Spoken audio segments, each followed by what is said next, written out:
예수님의 부활 소식이 전해졌습니다. 안식 후 첫날 새벽, 그때는 언제냐면 주일입니다. 우리에게 있어서 주일 이른 새벽에 여인들이 주님의 무덤에 갔다가 돌아올 때에 예수님을 만나게 됩니다.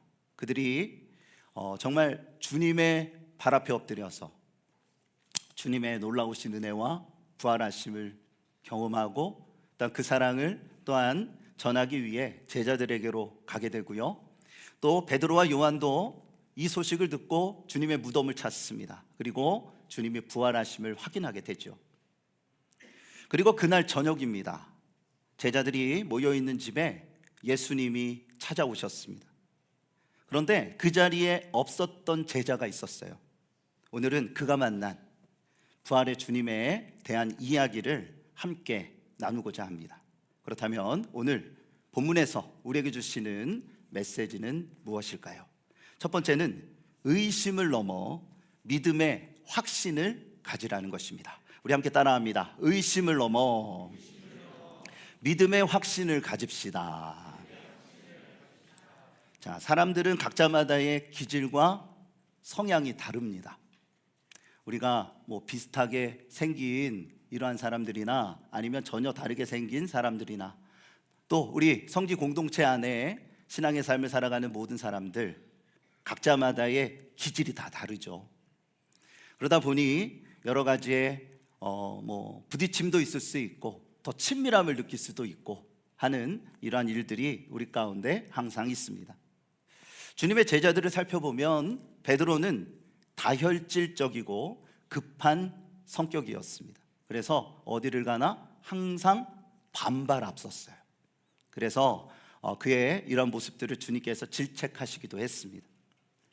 야고보와 요한은 우레의 아들이라는 이러한 칭호로 불렸는데 예수님이 지어주신 말입니다. 보아노게라고 불리셨는데 우레가 뭐죠? 우레가 번개를 뜻합니다. 왜냐하면 그들의 성격이 굉장히 과격했던 것 같아요. 또 예수님을 배신한 가룟 유다는 계산적이고 자신의 유익을 쫓아다니는 성향이었습니다. 그렇다면 오늘 본문에 등장하는 디두모라 불리는 도마는 어떠한 성격이었을까요? 오늘 본문이 그에 대한 성향을 분명하게 보여줍니다. 자, 24절, 25절을 다시 함께 읽겠습니다. 12 제자 중에 하나로서 디두모라 불리는 도마는 예수께서 오셨을 때에 함께 있지 아니한지라. 다른 제자들이 그에게 이르되 우리가 주를 보았노라 하니 도마가 이르되 내가 그의 손에 못자국을 보며 내 손가락을 그 못자국에 넣으며 내 손을 그 옆구리에 넣어보지 않고는 믿지 아니하겠노라 하니라. 아멘. 여러분, 도마는 어떤 성격인 것 같습니까? 도마 성격이랑 비슷한 분들이 여기 계신 것 같기도 한데 아닌가요? 그게 죄를 진 건 아닙니다. 도마는 매사에 신중하고요, 직접 본인이 만지고 확인하지 않으면 믿지 못하는 성격이었던 것 같아요. 무슨 이유였는지는 모르겠습니다. 예수님이 제자들을 찾아오셨을 때 그는 그 장소에 없었습니다. 그러나 여러분, 부활의 증거는 이미 차고 넘쳤어요. 여인들이 힘있게 증언을 했고요, 또 사도들이 다 예수님을 만났어요. 또 엠마오로 가던 두 제자가 예수님과 동행하며 주님의 부활하심을 분명히 믿고 경험하게 되는 귀한 역사가 있었습니다. 그런데 분명한 것은 예수님을 만난 증인들의 증언이요 모두 정확하게 일치했다라는 거예요. 그게 뭘까요? 예수께서 부활하셨다라는 것입니다. 그런데 이 도마는 알 수 없는 고집을 핍니다. 아니면 섭섭했을지도 모르겠어요. 제가 도마였어도 그러지 않았을까 싶어요. 왜 하필 내가 잠시 자리를 비웠을 때 예수님 찾아오셨습니까? 나름대로 좀 섭섭하고 억울한 이런 마음을 가졌을 수도 있겠다, 그런 생각을 하게 됩니다. 자, 여기에서 분명한 것은 뭐예요? 도마는요, 믿음의 확신이 없었다라는 거예요. 여러분, 부활 논쟁은 예수님 때로부터 지금까지도요 계속되고 있습니다. 이것을 세 가지로 정리할 수 있는데, 첫 번째는 뭐냐 하면 도적설입니다. 도적설. 제자들이 예수님의 시신을 훔쳐갔다라는 주장입니다. 이는 성경에도 나오는데, 종교 지도자들이 부활을 감추기 위해서 유포한 낭설이었어요. 마태복음 28장 11절에서 13절 말씀을 우리 다 같이 함께 읽겠습니다. 여자들이 갈 때 경비병 중 몇이 성에 들어가 모든 된 일을 대제사장들에게 알리니 그들이 장로들과 함께 모여 의논하고 군인들에게 돈을 많이 주며 이르되 너희는 그의 제자들이 밤에 와서 우리가 잘 때에 그를 도둑질 갔다 하라. 아멘. 그렇습니다. 너무나도 터무니없는 주장을 피지요. 뭡니까? 예수님이 부활하심이 분명히 드러났어요. 누가 증언을 하는 겁니까? 군인들이죠. 대제사장이 예수님께서 무덤에 장사됐다는 이야기를 듣고 빌라도를 찾아갑니다. 그리고 예수님이 죽기 전에 부활하신다라는 이 말씀을 하셨기 때문에 그들도 이 소식을 알고 있었어요.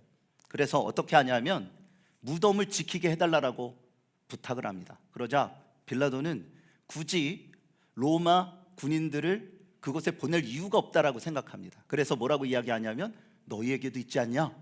그가 누구냐면 성전 경비대였어요. 그래서 대제사장의 명령으로 인해 성전 경비대가 철저하게 주님의 무덤을 지켰던 겁니다.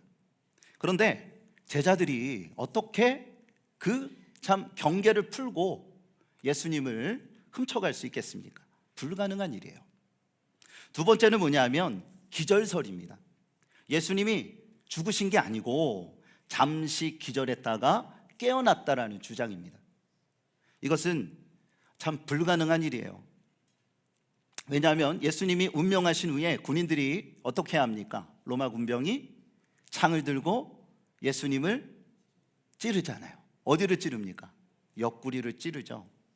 자, 우리가 생각할 때 옆구리를 찌른다, 그냥 옆구리만 찔렀다라고 생각할지 모르지만 역사적인 사료를 살펴볼 때 창이 왼쪽 옆구리 갈비뼈 사이를, 그들은 고도로 훈련받은 군인들입니다. 그리고 이 일들을 행하는 사람들이에요.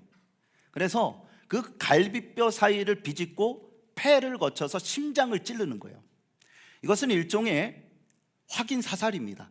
이미 예수님이 죽으셨다라는 것을 알지만 확실히 하기 위해서. 왜요?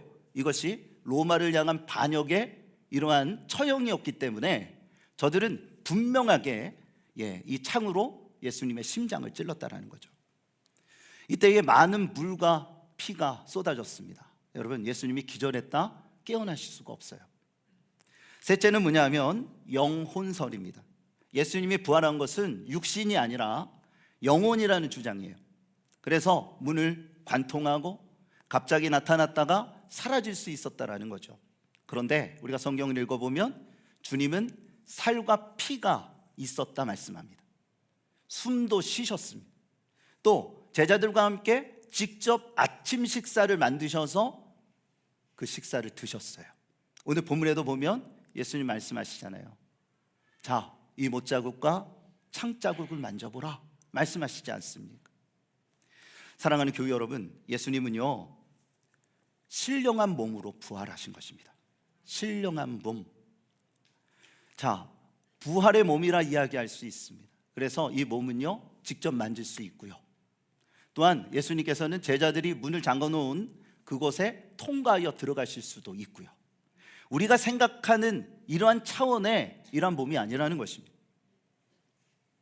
그리고 우리도 예수님이 재림하시는 그날에 그러한 몸으로 부활하게 될 것입니다. 바울은 이렇게 말합니다. 고린도전서 15장 12절 13절 우리 다 같이 함께 읽겠습니다. 그리스도께서 죽은 자 가운데서 전파되었거늘 너희 중에서 어떤 사람들은 어찌하여 죽은 자 가운데서 부활이 없다 하느냐. 만일 죽은 자의 부활이 없으면 그리스도도 다시 살아나지 못하셨으리라. 아멘. 성경은 분명하게 부활의 교리를 가르칩니다. 왜냐하면 예수님께서 부활하셨기 때문에 그렇습니다.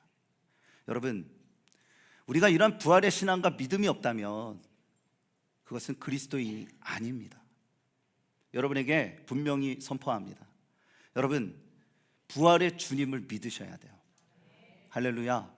예수님이 부활하심을 그냥 관념적으로 아니면 지식적으로 배우고 그런가 보다 라고 생각하는 게 아니에요. 왜 그렇습니까? 분명한 증거는 무엇입니까? 무엇보다 예수님께서 여러분을 만나 주셨잖아요. 우리가 예수님을 만났잖아요. 예수님을 경험하지 않았습니까? 중생의 은혜가 우리 가운데 있잖아요. 여러분, 하나님께서 주시는 이 말씀은 신비로움이 굉장히 많아요. 그래서 지식적으로 다 이해할 수 있는 영역이 아닙니다. 그렇다고 무작정, 맹목적으로 믿는다 해서 믿어지는 것도 아닙니다. 성령께서 우리 가운데 함께 하시고 믿어지게 하실 때 우리가 그제서야 나의 고집과 생각과 모든 것들을 꺾고 주님은 나의 구세주가 되십니다 라고 고백할 수 있는 것입니다. 여러분, 바라기는 우리 교회가 설립 41주년을 맞이했는데 정말 하나님이 인정하실 때 믿는 교회요, 우리 사랑하는 성도들은 믿음의 성도들이 되어주시기를 축복합니다. 그런 믿음과 신앙 안에서 우리가 살아가게 될 때 하나님께서 원하시는 귀한 역사를 이룰 수 있게 되는 것입니다. 그런데 요즘은 썬데이 크리스찬들이 너무 많아요. 그냥 문화 안에 젖어서 주일날이 되면 교회 갔다가 오고 그냥 성경을 하나의 문학으로 읽고 또 기도의 삶을 살아감에 있어서 진정으로 생명을 걸고 마음을 다하여 부르짖고 기도하기보다 하나의 기도문을 읽고 낭독하는 것에서 끝나는 그러한 그리스도인들이 이 세상에 너무 많다는 것입니다. 여러분, 주님을 바라보며 주님을 내 안에 진정으로 모시고 예수님과 함께 동행하는 여러분의 삶이 되어주시기를 주님의 이름으로 축복합니다. 두 번째, 우리에게 주시는 메시지는 주를 향한 믿음과 삶을 일치시키라는 것입니다. 우리 함께 따라합니다. 주를 향한 믿음과 삶을 일치시킵시다. 자, 예수님이 부활하신 지 8일째가 되었을 때 예수님이 제자들을 다시 찾아오십니다. 그때도 도마가 있었을까요? 없었을까요? 그때는 도마가 있었어요. 그리고 예수님께서 이렇게 말씀하십니다. 27절 말씀 함께 읽겠습니다. 도마에게 이르시되 내 손가락을 이리 내밀어 내 손을 보고 내 옆구리에 넣어보라. 그리하여 믿음 없는 자가 되지 말고 믿는 자가 되라. 아멘. 자, 주님은 도마가 제자들에게 한 말을 알고 계셨어요. 도마가 뭐라고 말했습니까? 우리 4층. 4층은 좀 아쉬운 게 제가 이렇게 뒤로 가도 보이지가 않아요. 앞에 계신 분들만 보이다 보니까 위에도 꽤 많이 계신데 좀 아쉽습니다. 자, 알고 있었나요? 모르고 있었나요? 예수님께서 아셨나요? 모르셨나요? 도마가 한 말을 알고 계셨어요. 그래서 손에 못자국과 옆구리에 창자국을 만져보라고 하신 겁니다. 도마는 그 말씀을 들었을 때 매우 당황하게 됩니다. 아니, 마음에 찔렸다라는 표현이 더 정확할 것입니다. 그는 지금까지 믿음 없는 자였어요. 3년 동안 예수님과 동고동락을 했고 위대하신 하나님의 역사와 기적과 또한 말씀을 들어 배웠는데 그는 아직까지 믿음이 없었어요. 여러분, 믿음의 영역을 다시 생각해야 합니다. 우리가 오랫동안 아니면 모태신앙으로서 신앙생활을 오랫동안 해왔다 할지라도요, 믿음이 있는가 없는가는 이거는 내가 판단하고 생각하는 것도 중요하지만 하나님이 바라보셨을 때 어떻게 말씀하시느냐가 중요한 거예요. 예수님 분명히 말씀하십니다. 도마야, 너는 지금 믿음 없는 자야. 지금껏 열심히 잘해왔는데 그가 주님의 부활을 믿지 못했기 때문에 그래요. 주님께서 말씀하십니다. 도마야, 내가 지금 이러한 상황인데 믿음 없는 자가 되지 말고 어떠한 사람이 되라고요? 믿는 자가 되거라. 이 말씀을 우리는 오해해서는 안 돼요. 예수님께서 도마를 책망하셨다라고 생각할 수 있습니다. 그런데 주님의 마음은 그게 아니에요. 주님은 그를 책망하기보다 그가 믿음 있는 자가 되기를 원하셨어요. 이 시대에 우리도 마찬가지예요. 때로는 우리가 주님 앞에 서고 믿음의 삶을 살아가지만 실수를 하기도 하잖아요. 넘어지기도 하지 않습니까? 여러 가지 많은 일들이 우리의 삶 가운데 벌어지는데 주님은요, 우리를 긍휼히 여겨주시고 또한 위로와 격려와 때로는 따끔한 책망도 우리 가운데 주십니다. 그런데 그 주님의 마음은요, 떨어져 나가는 게 아니에요. 그 안에서 정말로 낮은 자존감을 갖고 쓰러지고 넘어지는 게 아니에요. 주님이 원하시는 건 뭐예요? 도마처럼 믿는 자가 되기를 원하십니다. 굳건한 믿음으로 세워지기를 원하신다는 거죠. 주님은 계속해서 29절에 이렇게 말씀을 하십니다. 우리 함께 읽겠습니다. 예수께서 이르시되 너는 나를 본고로 믿느냐? 보지 못하고 믿는 자들은 복되도다 하시니라. 아멘.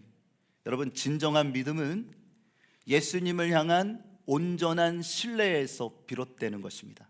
사실 눈으로 보던 보지 않던 그것은 그리 중요하지 않아요.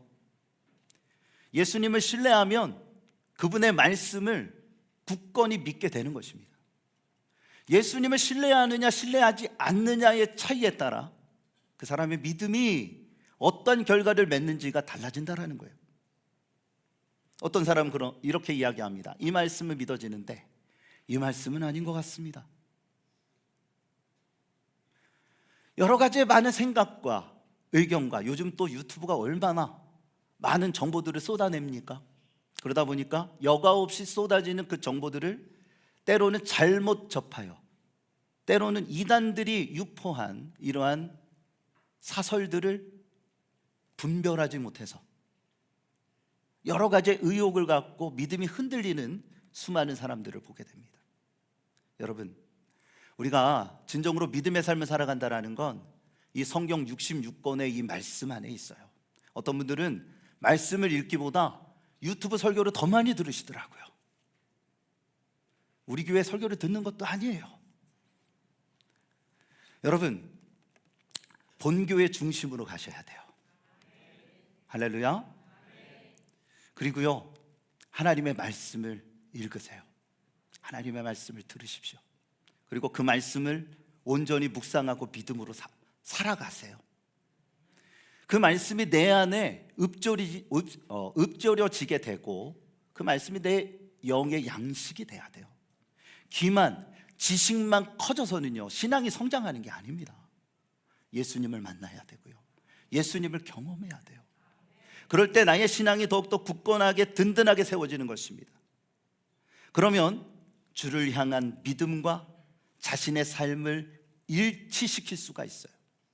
많은 사람들이 보면 신앙의 삶, 믿음의 삶과요, 내가 현실적으로 살아가는 삶의 이 모든 현장이 너무나도 부조화를 일으키는 사람들이 많아요. 우리가 주님의 말씀을 믿고 그 말씀에 순종하겠습니다. 우리가 이따도 이제 결단 찬양을 드리고 기도할 텐데 매주마다 결단하잖아요. 매주마다 고백하잖아요. 주님, 말씀대로 살겠습니다. 이 말씀이 나의 능력이고 이 말씀을 내가 붙들고 내 자신을 꺾고 더욱더 겸손하게 예수님을 닮아가겠습니다. 그렇게 결단하잖아요. 그런데 현실적인 삶에서는 어떻습니까? 운전할 때 먼저 깨져요. 여러분의 삶에 있어서 어떤 풍파와 사람들을 만나면서 이 모든 것들이 깨져요. 생각조차 안 합니다. 이것이 이미 우리 가운데 굳어진 삶의 모습이에요. 그러니 믿음과 삶을 어떻게 일치시킬 수 있겠습니까? 인생을 살다 보면 믿음의 도전을 받잖아요. 갑작스러운 사건 사고와 생활의 염려와 미래에 대한 두려움, 그 속에서 하나님을 온전히 신뢰하지 못하는 상황을 우리는 맞이하는 거예요. 그때에 어떠한 생각이 듭니까? 하나님 앞에 너무 죄송한 거죠. 그때에 내 안에 여러 가지의 갈등과 고민이 생겨납니다. 믿음과 삶의 부조화, 이것으로 인하여서 여러 가지의 생각들을 많이 하게 되는 거죠. 여러분, 믿음과 삶이 부조화를 일으키면 예수님을 온전히 신뢰하지 못하게 돼요. 주님께 모든 것들을 맡기지 못해요. 내 인간적인 생각을 따라갑니다. 세상의 사설들을 내 안에 적용하고 하나님의 말씀이 우선이 아니라 뒤로 가요. 언제요? 모두 다 망했을 때, 완전히 쫄딱 망하면 그제서야 주님 잘못했습니다, 두 손 들고 그때부터 새벽 예배 나오고 목사는 왜 나오시는지 고민해야 되고, 이러한 상황이 되풀이 되는 거예요. 하나님의 말씀대로 살아가겠습니다, 그 말씀 붙들겠습니다, 그렇게 예배 시간마다 눈물 흘리며 회개하며 하나님 앞에 온전히 서기를 원한다라고 결단하지만 우리의 삶의 현실은 어떠한지, 주님께 모든 것을 진정으로 맡기고 있는지 우리 자신을 다시 한번 점검해 보아야 합니다. 로마서 6장 4절에 이렇게 말씀하고 있어요. 우리 다 같이 함께 읽겠습니다. 그러므로 우리가 그와 함께 이는 아버지의 영광으로 말미암아 그리스도를 죽은 자 가운데서 살리심과 같이 또한 그 생명 가운데서 행하게 하려 함이라. 아멘. 이 말씀이 뭐예요? 세례의 진정한 의미를 가르쳐 주는 것입니다. 그리스도와 연합하여 죽는 것, 이것이 물속에 들어갈 때의 의미입니다. 그리고 물 밖으로 다시 나왔을 때는 그리스도와 함께 연합하여 다시 살리심을 받는다. 이것이 세례의 중요한 의미예요. 그리함으로 우리는 새 생명을 얻게 되는 것입니다. 항해사가 망망대해를 운항하게 될 때 항상 신경 쓰는 게 있다라고 해요. 그게 뭐냐면 일기예보입니다. 만약 항로에 태풍이 올 것이 예상이 되면 가급적 피해를 최소화하기 위해서 단단히 대비를 한다라고 합니다. 지금 문이 열려 있거나 아니면 단단히 메어지지 않았던 이러한 모든 부분들을 찾아내고, 또한 이 바람과 여러 가지 피해로 이제 나타나는 피해를 최소화하기 위해서 노력을 한다라는 거죠. 태풍의 왼쪽이 오른쪽보다 약하다라고 그래요. 그래서 그쪽을 이제 항해사들은 선택해서 나아간다라고 해요. 그런데 문제는 뭐냐면 예상치 못한 태풍을 만났을 때입니다. 그때는 항해사는요, 어떻게 할까요? 갑자기 태풍이 불어닥치는 거예요.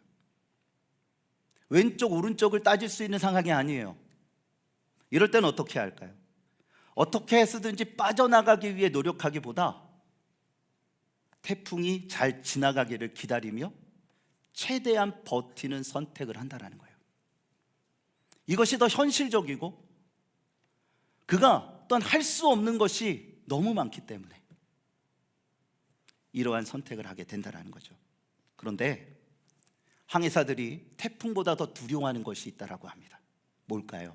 바로 안개입니다. 안개. 태풍은 보이지만 안개는 보이지 않기 때문입니다. 그러므로 여러분, 보이지 않는 두려움이 보이는 두려움보다 더 큰 거예요. 아무리 큰 배라 할지라도 5m밖에 보이지 않으면 어떻게 항해를 할 수 있겠습니까? 앞에 무엇이 있는지 알 수가 없는데, 아무리 최첨단의 장비가 배에 있다 할지라도요, 여러분, 장비를 갖고 있는 것과 내가 지금 느끼고 생각하고 판단하는 건 다른 문제예요. 그 안에 나타나는 심리적인 두려움, 압박감은 엄청나다라는 것입니다. 우리의 인생도 마찬가지예요. 혹시 이 자리에 있는 여러분들 가운데 거대한 태풍이 불어닥치신 분들은 없으십니까? 아니면 한치도 볼 수 없는 안개가 끼어있지는 않으신가요? 그로 인한 두려움과 염려로 지금도 주님의 이름을 부르면서 눈물을 흘리고 탄식하고 계시는 이러한 교우들은 없으십니까? 사랑하는 교우 여러분, 하나님을 온전히 신뢰하시기를 바랍니다. 따라해 볼까요? 하나님을 온전히 신뢰합시다. 하나님을 신뢰하셔야 돼요. 주님의 제자도 도마도요, 예수님의 부활을 온전히 믿지 못했어요. 하물며 이 시대를 살아가고 있는 우리가 삶에 너무나도 많은 일들이 있잖아요. 바쁘고 분주하고 또한 여러 가지의 많은 상황들이 우리 가운데 오는데, 진정으로 하나님을 신뢰하고 그분을 바라보며 살아가고 있는가? 저는 여러분들에게 이렇게 말씀드리고 싶어요. 여러분의 삶의 자리에서요, 주님께 모든 것을 맡기는 훈련을 하셨으면 좋겠어요. 큰일이 닥쳤을 때 그제서야 어떻게 해야 될지 이런 게 아니고요, 작은 것부터 훈련을 하셔야 돼요. 하루의 삶에 여러분 저랑 약속을 하셔요. 별로 약속하고 싶지 아니하신 표정인데, 시간을 정하시고 또한 한 가지의 일을 정하셔요. 그리고 나서 마음의 결단을 하세요. 이것부터 주님께 맡기리라. 주님께 온전히 맡기는 훈련을 하셔야 돼요. 작은 것부터 주님께 온전히 맡기고 믿음으로써 하나님을 경험하며 나아가게 되면 우리의 인생의 풍랑이 태풍과 같이, 또한 안개와 같이 어떠한 상황이 우리 가운데 조여오는 이러한 상황 속에서도요, 주님을 온전히 신뢰하면서 모든 것들을 맡길 수 있어요. 이런 훈련이 되지 아니한 사람들은 아무리 노력을 해도 안 돼요. 그 누가 도와줘도 안 돼요. 그 소리가 들리겠습니까? 두려움이 사람을 잠식하면 아무 소리가 들리지 않아요. 여러분, 작은 일에서부터 주님께 맡기는 훈련을 하셨으면 좋겠어요. 그때에 하나님이 여러분을 붙들고 계심을 경험하게 될 겁니다. 마음에 평안함이 있을 거예요. 제가 지난번에 말씀드렸죠. 주님 안에서 우리가 살아감에 있어서 가장 중요한 게 뭘까? 내가 영적으로 깨어있느냐 깨어있지 아니하느냐를 분별할 수 있는 것은 나에게 기쁨과 감사가 있는지를 보면 안다.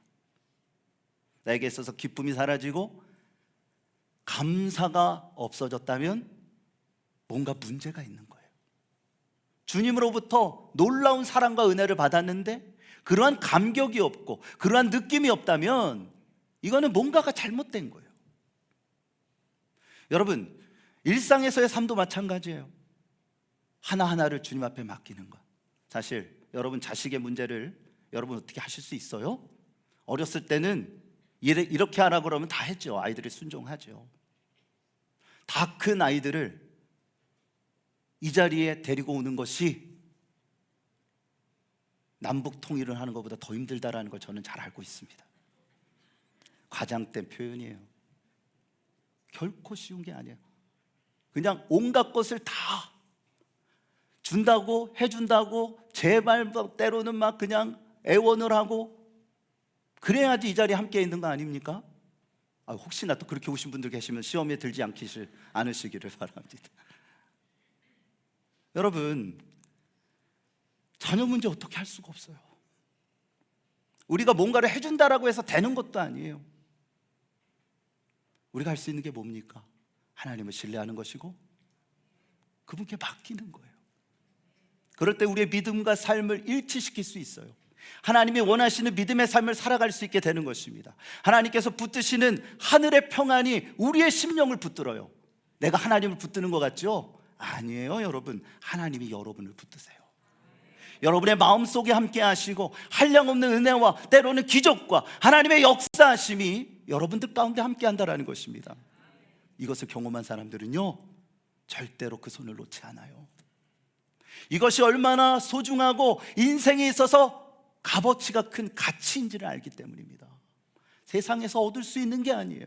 세상에서 경험할 수 없는 것입니다. 그 한량없는 하나님의 은혜와 평강이 도마를 붙들었어요. 그러자 그가 주님을 위하여 모든 것들을 맡기고 인생을 드리기 시작하는 거예요. 마찬가지입니다. 여러분, 우리 오산성직교회가 주님이 보셨을 때 믿는 교회예요. 우리 성도들이 믿음의 성도들이 되어주시기를 축복합니다. 그냥 해마다 돌아오는 설립일, 부활절이 아니라 나의 삶에 가장 중요하고 기억에 남고 하나님께서 만지심과 붙드심이 있었던 그러한 날이 되었으면 좋겠어요. 주님 안에서 모든 것들을 맡기고 진정으로 하나님께서 원하시는 믿음의 길로 나아가실 수 있는 우리 사랑하는 교우들이 되어주시기를 축복합니다.